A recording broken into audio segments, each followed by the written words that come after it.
What's up, everybody? Just another random low quality video in the car, which I like to talk in the car. It's just an easy place to do it.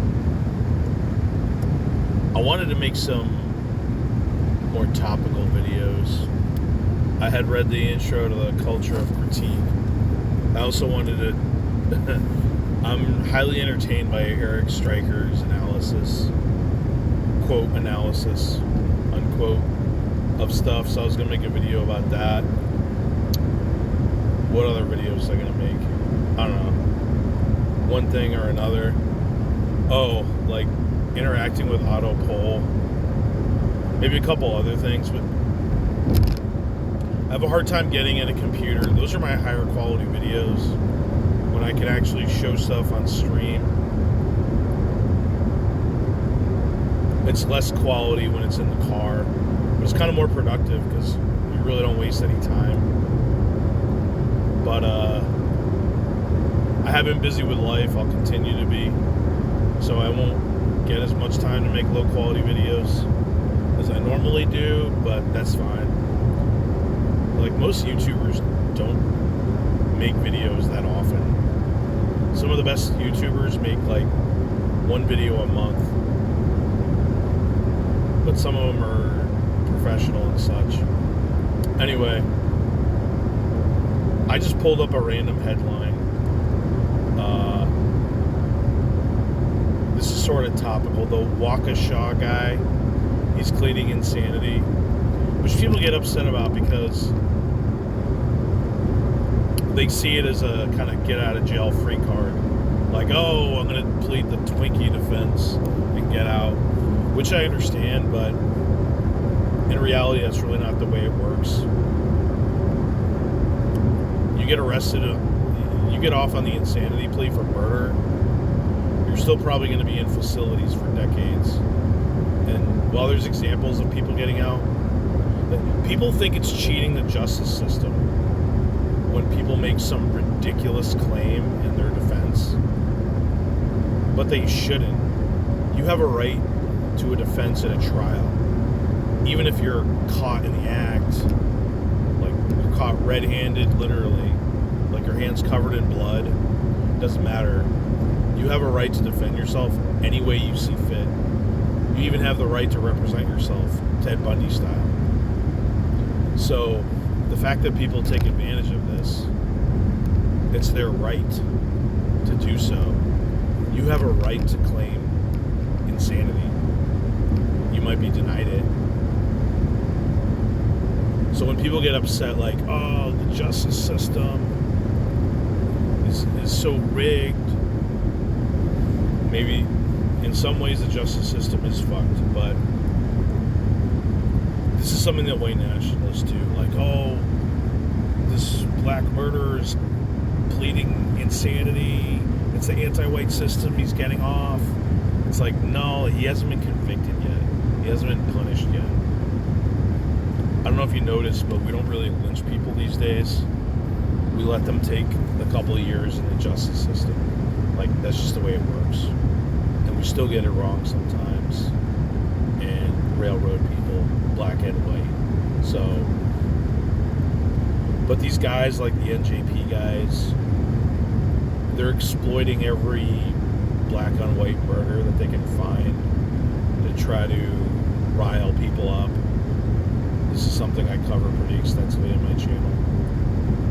They'll say, you know, like, oh, there's an epidemic of racial black on white murders and they're getting off because the anti-white system.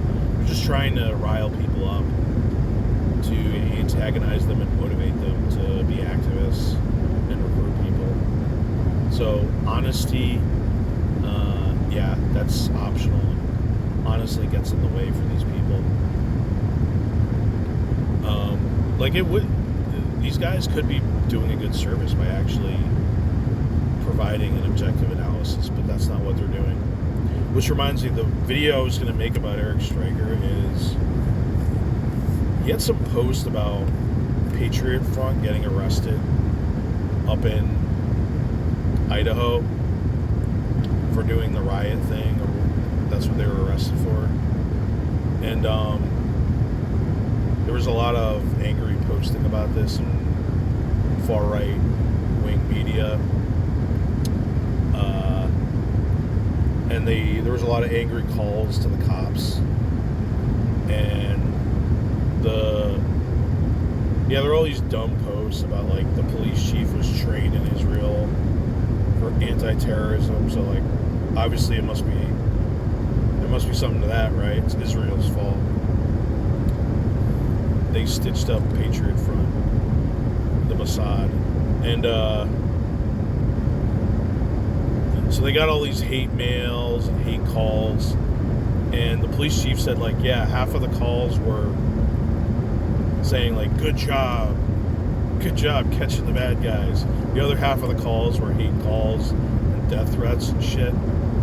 So Eric Stryker in his article, I want to make a video about this because it was pretty fucking entertaining to me anyway. Eric Stryker says half of the country is on Patriot Front's side. Like, he extrapolates half of the callers to half of the country. I don't know why I find this so entertaining. This guy's so full of shit.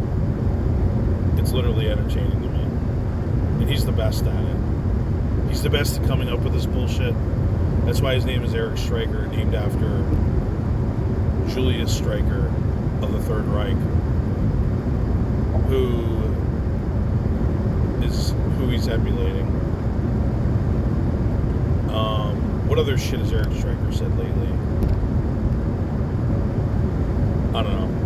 Dumb shit along these lines.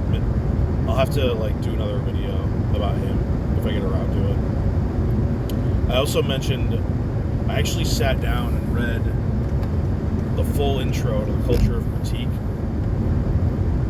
which always intimidated me because this book is like 500 fucking pages. So it was always like, nah, I'm good. I don't really want to read a 500-page book that I'm probably going to hate anyway. But the intro is, it's like 80 pages or something. So I've probably read almost 100 pages. And I was fairly certain this book was going to suck, but like I wasn't prepared for how pathetic and really humorous this book is. Like the narratives this guy comes up with, Kevin McDonald. He literally used All in the Family, which is the show with that like buffoonish dad character. I was going to say Archie Manning. Archie Bunker, who's probably one of the most well-known characters in TV history. He's like this buffoonish guy who says this humorous racial shit. And then he's corrected by like his son-in-law and his daughter and his wife. And K-Mac, his reading of this is that this is a Jewish attempt to kind of subvert white Gentile Christian culture by making white people look dumb. And it's like, literally, this is the most non-threatening media, making fun of some like creepy dad who could be anybody's dad, but it's obviously Hollywood. So this is one thing that stuck out. I mean, there was a lot of dumb shit in this intro. This is why it's better to sit down and actually like go through it, which I'll do if I have time. But I'm gonna guess I probably won't do this. But another thing he mentioned is the cheesy movie Independence Day, which was a huge blockbuster in like 1995 or something, or 93, and a pretty like not very good movie, but just like cheesy, cheesy entertainment that if you're not really scrupulous is sort of entertaining. I mean, it had Will Smith and the guy that plays the Fly, and he's in Jurassic Park. I'm blanking on his name, but I need to know his name because K-Mac says this is actually Jewish propaganda to have a Jewish guy saving the world. he's like the brainiac scientist, so it's showing like it's infusing the idea of superior moral cerebral capabilities of Jews over that of stupid Gentiles. This is seeding this idea into unsuspecting people in the theater. This shit is literally laughable. Think about how many, and he said like they had a Jewish guy save the world. This is pro-Jewish propaganda. Think about how many people literally save the world in all the good and cheesy movies out there. Like Indiana Jones saved the world from the Nazis multiple times. He's not Jewish. The actor is, actually, now that I think about it. Okay, there, K-Mac will be like Harrison Ford is a Jew, but like he was a devout Christian in the movie, and I think Harrison Ford is like quarter Jewish or something. So, all right, there you go. K-Mac can work it into his conspiracy. They put a Jewish actor in to brainwash the Goyim. But seriously, think of like Superman, Christopher Reeve, right? Like if he was Jewish, it would have been like just subversive plot in the movie to show a Jewish guy saving the world. Me, K-Mac, I figured out the secret. And people literally treat this book like it's some type of sacred text that they're trying to like get rid of because it brings out the hidden truth, like a Mein Kampf or something. It's like so laughable. And one of the critiques is like, oh, people like Steven Pinker refuse to refute the arguments in it because, well, they couldn't be refuted. So you have lesser people like Kaufness or my friend Matt Kakaril, who's a historian and it references a lot of history, is actually going to go through it. And now he's a really smart guy, but he's not a well-known academic like Steven Pinker or something like this, which isn't an insult, but like that's one of the points they make. Is someone will come out with a stupid fucking book like K-Mac or what other, like who's a so-called quote academic unquote that delves into JQ bullshit, that Andrew Joyce guy who's an anon, or maybe some other people don't deal with this stuff because it's literally a joke, and then the argument is like they didn't refute it because they can't refute it. It's like you can say the same thing about Encounters with Aliens and say they didn't refute the Encounters with Aliens book. Like it proves they're real.